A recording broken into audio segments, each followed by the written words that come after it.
orang teu ngajengna make saha nu ngajeng pakai HP terus record layar kasihani screen record. Barang yang di dalam perut ini yang mana? Nah, inilah tinggi fundus jarinya. Jadi diulang ya, dari bawah. Oh, ini keraba nih. Nih keraba, nih ada barang di dalamnya nih. Ada barang nih di dalamnya. Makanya kalau Leopold itu tidak bisa saat perutnya kontraksi. Karena nanti kencang gitu ya. Ini tidak kontraksi, jadi bisa keraba yang ada di dalamnya. Kayak kalian tuh apa ya, kalau belum meriksa ya pokoknya ada kayak barang atau kayak berapa nih, sekitar 28 cm itu Leopold 1. Sudah jelas? Jelas Ibu. Jelas, Bu.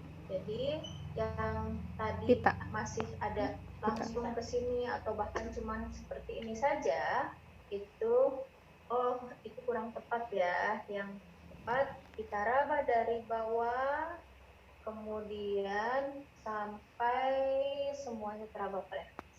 Gitu. Selanjutnya adalah Leopold 2. Leopold 1 ini untuk meraba bagian tubuh bayi apa yang ada paling atas ya. Jadi tidak selalu yang di atas itu bokong, bisa jadi kan normalnya yang di atas bokong. Bisa jadi yang di atas itu kepala, bisa jadi yang di atas itu punggung, bisa jadi yang di atas itu jari-jari tangan seperti itu. Jadi untuk meraba organ apa dari bayi yang paling atas yang ada di fundus ya, itu Leopold 1. Kalau posisi normal, hamil sudah di atas 28 minggu, itu yang di atas ini akan teraba bokong ya, lembek dan bulat. Itu kalau normal ya. Jadi kalau sudah 28 minggu atau 7 bulan, bayinya tuh udah memposisikan kepalanya sudah di bawah, kemudian bokongnya di atas. Itu yang pertama. Kemudian yang kedua, Leopold 2. Leopold 2 untuk mengetahui bagian apa yang ada di sebelah kanan dan sebelah kiri, perut sebelah kanan dan sebelah kiri dari. Jadi yang sebelah kiri dan sebelah kanan itu apakah selalu jari-jari dan punggung? Tidak. Bisa apa saja dengan cara kita ketahui dengan cara Leopold 2 gitu ya. Nah, karena kita posisinya ini sudah hamil 34 minggu, normalnya yang di kanan dan yang di kiri itu antara punggung dan jari-jari dan tangan. Sehingga kita raba ya, misalnya Leopold 2 untuk meraba punggung bagian kiri itu apa, organ apa. Kita yang tangan kanan itu pegang bagian punggung, bagian organ yang ada di kanan sini, kita dorong, yang sini meraba. Diraba. Ketika meraba, tangannya jangan pakai jari ya, Neng, tadi kayak gini, itu bakalan geli. Coba kalian sendirilah ke perut sendiri ya, pasti bakalan geli gitu. Jadi kita pakainya tuh bagian telapak tangan gitu buat meraba. Ini didorong, kemudian di sini diraba. Oh, ini datar dan keras, lebar, punggung. Kemudian yang sebelah kanan kita ingin mengetahui apa, sama. Yang kiri didorong, mendorong, ini meraba. Oh, ini teraba bagian-bagian kecil tidak beraturan. Oh, ini tangan dan jari. Itu Leopold 2. Sudah jelas Leopold 2? Jelas, Bu. Jelas. Oke, baiklah. Kemudian kita ke Leopold 3. Leopold 3 lawannya, kebalikannya Leopold 1. Kalau Leopold 1 untuk menentukan bagian apa yang ada di paling atas, kalau Leopold 2 bagian apa yang ada di paling bawah. Sehingga kita tadi sudah tahu fundusnya di mana. Oh, fundusnya tadi di sini. Kita pegang fundusnya, kita agak dorong ke bawah. Tangan yang ini posisinya seperti ini ya, meraba apa yang ada di bawah. Jelas seperti ini? Jelas ya, ini Leopold. Oh, yang ada di bawah itu bulat, keras, melenting, oh kepala nih yang di bawah. Kemudian kita akan memeriksa yang selanjutnya adalah level 4. Jadi Si kepala ini sudah masuk ke pintu atas panggul atau belum?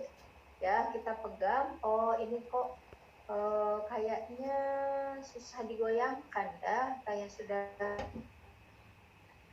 Ya, Ibu kita lanjut ke level 4 ya Bu ya. Level 4, badan kita ngadepnya ke sana, ke vagina sana ya. Kalau level 1, 2, 3 kan kita sini, muka kita ngadep ke muka Ibu. Kalau level 4, muka kita ngadep ke kaki. Kita raba seperti level 1. Apabila tangan kita konvergen seperti ini, berarti belum masuk pintu atas panggul kepalanya, ya, konvergen. Kalau tangan kita seperti ini, divergen, berarti sudah masuk ke pintu atas panggul bayinya. Kemudian kita lihat berapa nih masuknya. Oh, jari kita di atas yang masih keraba itu kepalanya 2, berarti yang sudah masuk 3 nih ke dalam 3/5. Gitu ya. Kalau nggak ada yang di sini udah nggak ada semua, berarti oh udah 5/5 udah masuk semua nih ke mana, ke pintu atas panggul kepalanya. Sudah jelas untuk level 4? Jelas, Bu. Maaf Bu, boleh diulang tadi yang buat tentuin 2/5 atau 5? Jalan lahir ya. Misalnya jari kita, kalau jari kita masih meraba semuanya seperti ini, berarti kan dia ini sebenarnya belum masuk pintu atas panggul kan. Kalau 4 jari yang meraba, berarti ini 1/5 yang sudah masuk tuh 1. Yang 4-nya belum, karena ini kan 5 jari. Ya, kalau kita sudah tidak meraba semuanya, sudah sini udah nggak ada kepala, berarti sudah masuk semua 5/5. Oh iya. Gitu. Oh, iya. Jadi udah masuk semuanya. Gitu. Oh iya. Sudah jelas? Udah Bu, makasih Bu. Ada lagi? Jadi leopard 4, kepala kita, wajah kita menghadap ke kaki Ibu. Leopard 1, 2, 3, wajah kita bertemu dengan wajah Ibu. Gitu ya. Jadi leopard 4 kita membalikan badan. Leopard 1 untuk meraba bagian janin apa yang ada di paling atas. Leopard 2, bagian janin apa yang ada di kanan. Bagian janin apa yang ada di kiri. Leopard 3 untuk menentukan bagian apa yang ada di bawah. Leopard 4, apakah yang ada di paling bawah ini sudah masuk ke pintu atas panggul atau belum? Oke, sudah jelas? Kemudian tadi yang banyak tertukar adalah waktu banyak kurang tepat waktu mengukur DJJ. Ada yang sudah benar banyak juga.